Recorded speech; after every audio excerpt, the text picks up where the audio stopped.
আমরা আমরা সবাই গণতন্ত্রকামী, আমরা সবাই এই হত্যাযজ্ঞের বিচার চাই। আমাদের নাম থানাতে জমা দিয়ে আমাদের হেনস্থ করা হয়েছে। গত 15-20টা দিন আমরা বাসায় ঠিক মতো ঘুমাতে পারি নাই। আমাদের কেন্দ্রীয় সমন্বয় থেকে একটি দাবি এসেছে, যাদেরকে গ্রেফতার করা হয়েছে তাদেরকে আজকে সন্ধ্যার মধ্যে মুক্তি দিতে হবে। আমরা সন্ধ্যার মধ্যে মুক্তি না দিলে আমাদের এই গণপ্রতিরোধ থামবে না। আপনারা জানেন আজকে রাজধানী ঢাকায় কয়েক লক্ষ মানুষের জমায়েত হয়েছে, সেই লক্ষের কোনো হিসাব নাই। আমাদের যে মানুষ আজকে ঢাকা ঢুকেছে তারা যদি একটা করে ঢিল ছুটতো, বাংলাদেশের ঢাকা শহরে কোনো বিল্ডিং আসত থাকতো না, সব বিল্ডিং চুরমার হয়ে যেত। এই জন্যই স্বৈর শাসকেরা তারা তড়িঘড়ি করে দেশ থেকে পালিয়েছে।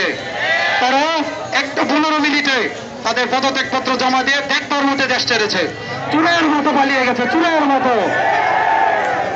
তার এত দাম্ভিকতা, এত দ্বন্দ্ব, এত ইগো, তার সবকিছু ধূলিসাৎ হয়ে গেছে। কেন হয়েছে? তিনি সারাটাক্ষণ শুধু গণতন্ত্রের বুলি দিয়েছেন।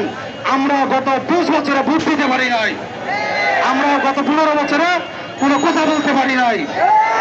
আমরা ফেসবুকে কিছু লিখতে গেলে ওরা আমাদের দেখতে, ওরা আমাদের বলে ডিলেট করে দেয়। আমাদের কি কোনো বাক স্বাধীনতা নাই? আমরা কি মানুষ না?